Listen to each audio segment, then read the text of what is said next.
자, 오늘 이야기 한번 잘 들어보세요. 혹시 무릎 때문에 계단 오르내릴 때마다 아이쿠야 하시는 분들 계신가요? 혹은 오래 앉아 있다가 일어날 때 무릎이 뻣뻣하고 아파서 한참을 주물러야 걸음이 편해지는 분들 분명 계실 거예요. 괜찮습니다. 생각보다 많은 분들이 겪고 있는 일이니까요. 그런데 그냥 나이 들어서 그런 거겠지 하고 넘기기엔 이 무릎 참 중요한 관절이거든요. 계단 오를 때마다 이 무릎이 왜 이렇게 안 따라주는 거야 싶었던 날들 아마 다들 한 번쯤은 겪어보셨을 거예요. 심지어 별로 많이 걷지도 않았는데 무릎이 욱신거리고 쪼그려 앉았다가 일어날 때는 손 짚지 않고는 일어나는 게 힘든 경우도 있죠. 특히 겨울엔 더 심해져서 찬바람만 불면 무릎부터 움츠러드는 분들도 있고요. 이 무릎 통증, 우리 몸에서 단순한 통증 이상의 신호일 수 있다는 거 알고 계셨나요? 사실 무릎은요, 우리 몸에서 가장 크고 복잡한 관절이에요. 하루에도 수백 번, 수천 번씩 굽혔다 폈다 하면서 몸 전체의 하중을 받는 관절이기도 하죠. 그래서 그런지 무릎은 나이가 들면서 가장 먼저 신호를 보내오는 부위 중 하나예요. 그런데 그 신호를 무시하면 어떻게 될까요? 걸을 때 소리 나고 부을 뿐 아니라 점점 움직이는 것 자체가 부담스러워지죠. 무릎을 안 쓰면 덜 아프겠지 싶어서 활동을 줄이면 오히려 관절이 더 약해지고 굳어져서 악순환이 되는 경우도 많고요. 그래서 오늘은 무릎에 대해 깊이 있게 이야기 나눠보려고 해요. 무릎 통증이 왜 생기는지, 어떤 생활 습관이 무릎 건강에 도움이 되는지, 그리고 어떤 식습관과 운동이 무릎을 지켜주는지 하나하나 천천히 풀어드릴게요. 혹시 지금 이 영상을 보고 계신 분 중에도 무릎 때문에 고생하신 적 있으셨다면 오늘 이 시간이 꼭 도움이 되셨으면 합니다. 자, 먼저 일상에서 자주 겪는 무릎 통증의 원인부터 이야기해 볼게요. 가장 흔한 건 바로 관절염이에요. 특히 퇴행성 관절염이라는 이름 한 번쯤은 들어보셨죠? 이 퇴행성 관절염은 무릎 관절을 보호해주는 연골이 점점 닳아 없어지면서 생기는 질환이에요. 쉽게 말해서 무릎 안에서 뼈와 뼈 사이에 쿠션 역할을 하던 연골이 닳아 없어지니까 뼈끼리 부딪히게 되고 그게 통증으로 이어지는 거죠. 그래서 걷다 보면 무릎 안에서 뚝뚝 소리가 나기도 하고 어떤 날은 부기가 심해서 무릎이 부풀어 오르기도 해요. 퇴행성 관절염은 그냥 나이 들어 생기는 병으로 알고 계신 분들이 많은데요. 꼭 그렇지만은 않아요. 물론 나이가 들면서 연골이 약해지는 건 맞지만 무릎을 너무 많이 쓰거나 체중이 많이 나가거나 평소에 운동을 안 해서 근육이 약해진 경우에도 더 빨리 생길 수 있어요. 특히 계단을 자주 오르내리는 생활을 하거나 쪼그려 앉는 자세를 자주 취하는 분들은 무릎 관절에 무리를 주는 경우가 많습니다. 그런데 이 무릎 통증이 단순한 관절염만의 문제는 아니에요. 간혹 연골연화증이라는 질환이 있기도 해요. 이건 무릎뼈 뒷면에 있는 연골이 부드러워지면서 통증을 일으키는 건데요. 보통 계단을 오를 때 무릎이 찌릿찌릿하거나 오래 앉았다가 일어날 때 무릎이 당기는 느낌이 드는 경우 이 질환일 가능성도 있어요. 그래서 무릎 통증이 있다고 해서 무조건 관절염이라고 단정짓기보다는 정확한 진단을 받아보는 게 중요합니다. 자, 그럼 이런 무릎 통증을 줄이고 건강한 무릎을 오래 유지하려면 어떻게 해야 할까요? 사실 가장 중요한 건 생활 습관이에요. 무릎은 일상에서 우리가 어떻게 움직이고 어떻게 앉고 얼마나 걷는지에 따라 상태가 크게 달라지거든요. 예를 들면 이런 거예요. 오래 앉아 있거나 쪼그려 앉는 자세를 자주 하시는 분들 계시죠? 이 자세가 무릎 관절에는 꽤 큰 부담이 돼요. 특히 바닥에 앉는 습관, 무릎을 꿇는 자세, 양반다리처럼 무릎을 비틀게 하는 자세는 되도록 줄이는 게 좋아요. 대신 의자 생활을 하면서 무릎이 너무 접히지 않도록 해주는 게 좋습니다. 그리고 체중 관리도 정말 중요해요. 몸무게가 늘어나면 무릎이 받는 하중이 그만큼 늘어나거든요. 예를 들어 몸무게가 1kg 늘어나면 무릎은 걸을 때마다 그 1kg보다 훨씬 더 많은 무게를 반복해서 받게 돼요. 그래서 무릎 건강을 위해서는 체중을 조절하는 것만으로도 큰 도움이 됩니다. 무리하게 다이어트를 할 필요는 없지만 평소보다 조금만 식사량을 줄이거나 저녁 늦게 먹는 걸 피하는 것만으로도 효과가 있어요. 그럼 이제 무릎 건강을 지키는데 도움이 되는 음식과 영양소에 대해 이야기해 볼게요. 요즘엔 관절 건강에 도움이 되는 영양제도 많이 나와 있지만 식단에서 기본을 잘 챙기는 게 먼저예요. 무릎 연골을 보호하는 데 도움되는 대표적인 성분이 바로 콜라겐과 글루코사민입니다. 콜라겐은 연골의 구성 성분 중 하나이고 글루코사민은 연골이 손상되지 않도록 도와주는 역할을 해요. 이 두 가지를 음식으로 섭취하려면 닭발이나 돼지 껍데기, 사골국 같은 걸 떠올리실 수 있는데요. 이런 음식은 콜라겐이 풍부하긴 하지만 지방도 많기 때문에 너무 자주 먹기보다는 콩류나 생선, 달걀처럼 단백질이 풍부한 음식을 꾸준히 드시는 게 좋아요. 또 관절에 좋은 오메가3 지방산도 빠질 수 없죠. 이건 염증을 줄이는데 도움을 주는데요. 고등어나 연어, 꽁치 같은 등푸른 생선에 풍부하게 들어있어요. 일주일에 두세 번 정도 이런 생선을 구워서 드시는 것만으로도 관절 건강에 큰 도움이 됩니다. 혹은 이런 생선을 먹기 어려운 분들은 오메가3 영양제를 활용해 보셔도 좋고요. 그리고 잊지 말아야 할 건 비타민 D예요. 비타민 D는 뼈 건강에 필수인데 특히 햇볕을 쬐는 시간이 부족한 분들은 결핍되기 쉬워요. 아침에 15분 정도 햇빛을 쬐며 산책하는 것만으로도 비타민 D 생성에 큰 도움이 되고 달걀 노른자나 버섯, 우유 등에도 들어있으니 식사 때 이런 음식도 함께 챙겨보세요. 여기서 잠깐 운동 이야기로 넘어가 볼게요. 무릎이 아프다고 무조건 쉬기만 하면 될까요? 사실은 그 반대예요. 적당히 움직이고 무릎 주변 근육을 튼튼하게 해주는 게 훨씬 더 도움이 돼요. 특히 허벅지 근육이 무릎을 잡아주는 역할을 하기 때문에 허벅지를 강화하는 운동이 중요해요. 예를 들면 이런 겁니다. 의자에 앉아서 한쪽 다리를 들어 올린 채 몇 초간 유지하는 동작, 아니면 벽에 기대서 앉는 스쿼트 같은 운동, 혹은 누워서 다리를 천천히 들어 올리는 동작 등은 무릎에 부담을 덜 주면서도 근육을 강화할 수 있어요. 혹시 수영이나 실내 자전거, 가벼운 걷기 운동 좋아하세요? 이런 운동들은 무릎에 큰 충격을 주지 않으면서도 근력을 유지하는 데 아주 좋습니다. 특히 수영은 관절에 부담 없이 전신 운동이 가능하기 때문에 무릎 건강에 추천할 만한 운동이에요. 그럼 무릎이 아플 땐 찜질을 해야 할까요? 아니면 얼음찜질이 나을까요?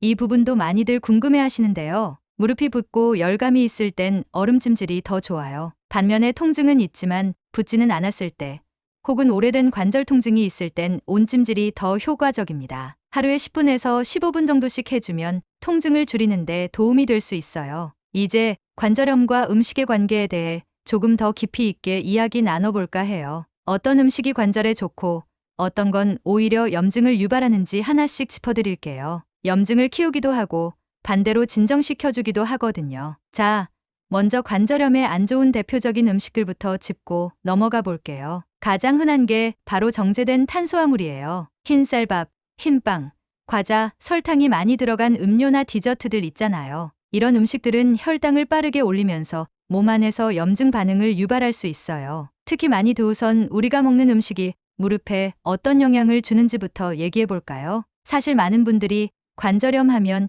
약이나 물리치료부터 떠올리시는데 음식도 아주 중요한 역할을 해요. 음식이시면 관절 주변의 붓기나 통증이 더 심해질 수 있습니다. 또 하나, 너무 자주 먹으면 안 되는 게 바로 튀긴 음식과 가공육이에요. 햄, 소시지, 베이컨 같은 것들이죠. 이런 음식들은 트랜스 지방과 나트륨이 많아서 염증을 악화시킬 수 있어요. 그래서 가능하면 자연에 가까운 식재료, 신선한 채소나 과일, 통곡물 위주의 식사를 하시는 게 훨씬 좋습니다. 그럼 반대로 관절에 좋은 음식은 뭘까요? 앞에서도 잠깐 언급했지만 오메가3 지방산이 들어간 생선은 아주 좋은 선택이에요. 특히 고등어, 연어, 정어리, 꽁치 같은 등푸른 생선이 좋고요. 매주 두세 번 정도 이런 생선을 꾸준히 드시면 관절의 염증 반응을 줄이고 통증 완화에도 도움이 될 수 있어요. 또 채소 중에서는 브로콜리가 무릎 건강에 특히 좋다고 알려져 있어요. 브로콜리에는 설포라판이라는 성분이 들어있는데 이게 관절의 연골을 보호해주는 역할을 한다고 해요. 물론 날마다 브로콜리만 먹을 순 없지만 반찬으로 한두 번만 올려도 큰 도움이 될 수 있습니다. 그리고 강황이라는 향신료 들어보신 적 있나요? 카레의 노란 색깔을 내는 재료인데요. 여기 들어있는 커큐민이라는 성분이 강력한 항염 효과를 가지고 있어서 관절염 통증을 줄이는데 효과가 있다는 연구들이 있어요. 강황가루를 따뜻한 물에 타서 마시거나 요리에 살짝 넣어보는 것도 좋은 방법이겠죠. 이 외에도 블루베리, 딸기 같은 베리류, 과일도 항산화 성분이 풍부해서 관절에 좋아요. 요즘은 냉동베리도 쉽게 구할 수 있으니까 아침에 요구르트나 우유에 곁들여 드시는 것도 좋은 방법이에요. 그럼 식사 말고 일상에서 조심해야 할 동작들에 대해서도 조금 더 이야기해 볼까요? 무릎 건강을 위해 피해야 할 자세 중 하나가 쪼그려 앉기예요. 이 자세는 무릎 관절에 직접적으로 압력을 주기 때문에 되도록 피하는 게 좋아요. 화장실 사용 시에도 좌변기 사용이 무릎 건강엔 훨씬 나아요. 또 무릎을 보호하려면 앉았다가 일어날 때도 조심해야 해요. 무릎에 부담이 덜 가게 하려면 허벅지 힘을 먼저 써서 일어나야 하고 손으로 무릎을 짚기보다는 의자, 팔걸이나 탁자 등을 활용하는 게 좋아요. 아주 사소한 습관 같지만 이런 것들이 쌓여서 무릎을 지켜주는 큰 힘이 됩니다. 혹시 평소에 산책 자주 하세요? 걷기는 무릎 관절에 가장 좋은 운동 중 하나예요. 다만 포장구로보다는 흙길이나 잔디밭 같은 부드러운 길을 고르는 게 좋고 너무 장시간 걷기보다는 하루 30분 정도 나눠서 걷는 게 효과적이에요. 걷기 전엔 무릎과 발목을 가볍게 풀어주는 준비 운동도 꼭 해주셔야 하고요. 마지막으로 하나 더, 신발 이야기 안 할 수 없겠죠? 신발은 무릎에 직접적인 영향을 주는 요소예요. 너무 굽이 높은 구두나 쿠션이 거의 없는 플랫슈즈보다는 발바닥 충격을 흡수해줄 수 있는 쿠션감 있는 운동화가 가장 좋아요. 발 뒤꿈치가 너무 딱딱한 신발도 무릎에 부담이 될 수 있으니까 피하시고요. 신발은 멋보다는 기능을 먼저 챙기시는 게 훨씬 중요합니다. 자, 오늘은 이렇게 관절염에 영향을 주는 음식과 피해야 할 생활 습관, 실천할 수 있는 운동과 자세까지 꼼꼼히 이야기 나눠봤어요. 무릎 건강은 하루아침에 좋아지는 게 아니라 매일 조금씩 신경 쓰고 꾸준히 관리하는 게 가장 중요해요. 오늘 이야기 중에 나도 저렇게 해봐야겠다 싶은 부분 있으셨다면 내일부터 바로 실천해보세요. 내 무릎을 위해 밥 한 끼, 걷기 30분, 신발 하나 바꾸는 것만으로도 인생이 달라질 수 있어요. 그러니까 우리 오늘부터 무릎에게 조금 더 고마운 마음을 가져보는 건 어떨까요? 이제 많은 분들이 궁금해하시는 관절에 좋은 영양제에 대해 자세히 이야기해 드릴게요. 요즘은 약국이나 마트, 인터넷만 들어가도 관절 건강에 좋다는 제품들이 정말 많죠. 그런데 제품이 너무 많다 보니 뭘 선택해야 할지 헷갈리기 쉽고 광고는 좋다는데 정말 효과 있을까 싶은 생각도 들곤 해요. 그래서 오늘은 어떤 성분이 무릎 건강에 실제로 도움이 되는지 또 구매할 때 어떤 점을 살펴봐야 하는지 자세히 풀어드릴게요. 먼저 관절 건강 영양제 하면 가장 먼저 떠오르는 성분, 바로 글루코사민입니다. 이건 관절 연골을 구성하는 중요한 성분 중 하나로 우리 몸 안에서도 만들어지지만 나이가 들수록 생성량이 줄어들어요. 그래서 외부에서 보충해주는 게 도움이 되기도 해요. 글루코사민은 특히 퇴행성 관절염 초기 증상 완화에 좋다고 알려져 있어요. 다만 꾸준히 최소 23개월은 복용해야 효과를 보기 시작하고요. 하루 1500mg 정도가 적정량이에요. 그 다음으로는 콘드로이틴이 있어요. 글루코사민과 자주 함께 언급되는 성분인데 연골의 수분을 유지하고 탄력을 지켜주는 역할을 해요. 글루코사민이 연골의 재생을 돕는다면 콘드로이틴은 그 연골이 마르지 않게 보호해주는 느낌이라고 보시면 돼요. 이 두 가지는 함께 복용하면 시너지 효과를 낼 수 있다고 해서 많은 관절, 영양제 제품이 둘을 함께 포함하고 있답니다. 그리고 요즘 많이들 찾는 게 MSM이라는 성분인데요. 이름이 조금 생소할 수 있어요. 메틸설포닐메탄이라는 이름의 천연 유기유황 성분인데 염증을 줄이고 통증을 완화하는 데 효과가 있다고 알려져 있어요. 특히 무릎이 뻐근하고 시릴 때 MSM을 복용한 후 증상이 완화됐다는 분들도 꽤 많아요. 부작용도 적은 편이라 장기간 복용이 가능하다는 점도 장점이에요. 또 하나 빼놓을 수 없는 게 보스웰리아예요. 이건 식물성 성분으로 인도 유향나무에서 추출한 건데요. 예로부터 관절염 통증에 효과가 있다고 쓰였어요. 항염작용이 뛰어나서 붓기와 통증을 줄여주고 특히 장기적으로 약물 복용이 부담스러운 분들에겐 대안으로 고려해 볼 수 있어요. 최근 들어 관심이 높아진 성분 중 하나는 UCII라는 물질입니다. 이건 변형되지 않은 제2형 콜라겐으로 아주 적은 양으로도 관절면의 염증 반응을 조절해주는 효과가 있다고 알려져 있어요. 기존 글루코사민보다 더 적은 양으로 효과를 볼 수 있다고 해서 요즘 주목받고 있죠. 다만 가격대가 조금 높을 수는 있어요. 그리고 칼슘과 비타민 D는 역시 기본입니다. 무릎 관절만 생각하면 연골만 중요할 것 같지만 무릎을 지탱해주는 건 결국 뼈잖아요. 뼈가 약해지면 아무리 연골이 있어도 제대로 서 있을 수 없기 때문에 뼈를 튼튼하게 하는 칼슘과 그 흡수를 돕는 비타민 D도 함께 챙겨주는 게 좋습니다. 특히 비타민 D는 햇빛만으로 충분히 못 받는 경우가 많아서 보충제가 필요할 수 있어요. 자, 그러면 이렇게 다양한 성분들 중에서 어떤 걸 선택해야 할까요? 가장 먼저는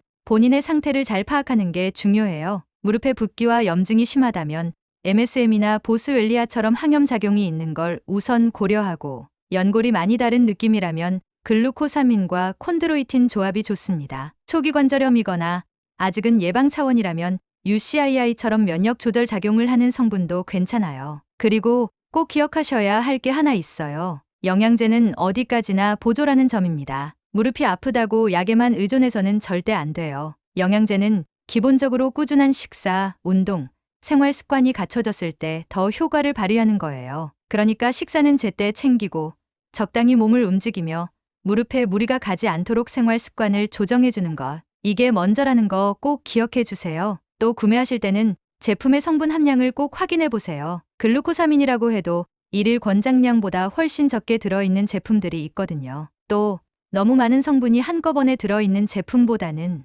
필요한 성분이 충분히 들어있는지 하나씩 확인하는 게 좋습니다. 특히 합성 첨가물이나 과도한 색소가 들어간 제품은 피하시는 게 좋아요. 가격이 싸다고 무조건 좋은 건 아니고 비싸다고 무조건 믿을 필요도 없어요. 믿을 수 있는 제조사인지 성분 검증이 된 제품인지 확인해 보시고 선택하는 게 가장 안전합니다. 영양제를 드시면서 함께하면 좋은 습관도 덧붙여 볼게요. 아침에 복용하는 게 가장 일반적인데 식후 30분 정도가 흡수에 좋고 속도 덜 부담돼요. 물은 충분히 함께 드셔주시고요. 또 하루 빠졌다고 너무 걱정하지 마시고 하루하루 꾸준히 습관처럼 챙기는 게 더 중요해요. 오늘은 이렇게 관절에 좋은 영양제와 성분들에 대해 함께 알아봤습니다. 무릎은 단지 걷는 데만 필요한 게 아니라 우리 삶의 자유와 연결돼 있는 중요한 관절이에요. 그래서 조금 더 신경 쓰고 조금 더 정성 들여서 관리할 필요가 있죠. 이제 무릎이 보내는 위험 신호들에 대해 이야기해 보려고 해요. 무릎이 아플 때마다 그냥 무리해서 그런가 보다 하고 지나치신 적 많으시죠? 그런데 그 통증, 그냥 넘기면 안 되는 경우도 있습니다. 우리 몸은 아플 때 나름의 방식으로 신호를 보내요. 특히 무릎처럼 자주 쓰는 관절에서 보내는 신호는 절대 가볍게 봐선 안 됩니다. 단순한 피로감인지 병원에 꼭 가야 할 정도인지 어떻게 구분할 수 있을까요? 오늘 이 시간 함께 하시면서 내 무릎이 보내는 말을 귀 기울여 들어보시면 좋겠습니다. 가장 먼저 체크해 볼 건 바로 통증의 위치예요. 무릎 앞쪽이 아프신가요? 아니면 안쪽 혹은 뒤쪽인가요? 위치에 따라 문제의 원인이 달라질 수 있어요. 예를 들어 무릎 앞쪽이 아프고 계단을 오를 때 통증이 심하다면 슬개골 연골연화증일 가능성이 있어요. 이건 무릎뼈 뒷면 연골이 약해지면서 생기는 질환인데 젊은 층뿐 아니라 중장년층에서도 종종 나타나죠. 반면에 무릎 안쪽이 아픈 경우, 특히 오래 걷거나 오래 서 있을 때 통증이 심하다면 내측 반월상 연골 손상일 가능성도 있어요. 반월상 연골은 무릎에 충격을 흡수해주는 반달 모양의 구조물인데 이게 찢어지거나 닳아버리면 걷기만 해도 아프고 심하면 계단을 내려갈 때 휘청하는 느낌이 들기도 해요. 무릎 뒤쪽, 즉 오금 쪽이 자주 아프고 당기는 느낌이 드는 분들도 계시죠. 이건 오금낭종이라는 혹이 생겼을 가능성이 있습니다. 만져보면 혹처럼 느껴질 수도 있고 무릎을 완전히 굽히거나 펴기 어려운 경우도 있어요. 단순한 근육통으로 오해하기 쉽지만 낭종이 커지면 관절 운동에 방해가 되기 때문에 반드시 진료를 받아야 해요. 또 하나, 소리입니다. 무릎을 구부리거나 펼 때 뚝뚝 소리가 난다. 혹은 자갈 갈리는 소리처럼 사각사각한 느낌이 난다 이런 증상 있으신가요? 이건 연골이 닳아서 관절 안에서 뼈끼리 부딪히는 소리일 가능성이 있어요. 단순한 마찰음일 수도 있지만 지속된다면 연골 손상의 초기 신호일 수 있기 때문에 무시하지 마시고 체크해 보셔야 합니다. 그리고 아주 중요한 것 중 하나가 바로 붓기예요. 무릎이 자주 붓고 만졌을 때 열감이 있거나 물렁물렁한 느낌이 난다면 관절 내부에 염증이 생긴 상태일 수 있어요. 특히 아침에 일어나서 무릎이 뻣뻣하고 움직이기 어렵다면 류마티스 관절염처럼 자가면역 질환 가능성도 염두에 두셔야 하고요. 이런 경우에는 절대 혼자 참고 넘기지 마시고 병원에 가셔야 해요. 한 가지 더, 걸음걸이의 변화도 무릎이 보내는 신호일 수 있어요. 예전에는 잘 걷던 길도 어느 순간 자꾸 발을 질질 끌거나 한쪽 다리에 체중을 실지 못해서 중심이 자꾸 흔들리는 경우 있죠. 그건 단순한 피로가 아니라 무릎 관절이 약해지고 있다는 신호일 수 있어요. 무릎이 아프면 본능적으로 무릎을 덜 쓰는 쪽으로 몸을 움직이게 되는데 이게 오히려 다른 부위까지 문제를 일으킬 수 있어요. 허리, 골반, 발목까지도 영향을 받을 수 있기 때문에 평소와 다른 보행이 느껴진다면 꼭 원인을 찾아보셔야 해요. 그렇다면 언제 병원에 가는 게 좋을까요? 일반적으로는 통증이 일주일 이상 지속되거나 점점 심해지는 경우, 무릎이 붓고 열이 나는 경우, 밤에 잠을 설칠 정도로 아픈 경우엔 꼭 병원 진료를 받아야 합니다. 특히 운동 중 뚝 소리가 나면서 갑자기 걷기 힘들어졌다면 인대나 연골 손상일 수 있으니 빠르게 검사를 받으셔야 해요. 오늘 이야기 들으시면서 혹시 내가 딱 저런 증상이 있었는데 싶으셨다면 이번 기회에 꼭 한번 무릎을 체크해 보시길 바랄게요. 무릎 건강은요, 일단 한번 손상되면 회복이 쉽지 않기 때문에 예방이 정말 중요합니다. 오늘도 내 무릎에게 감사하는 하루 되시길 바랍니다. 감사합니다.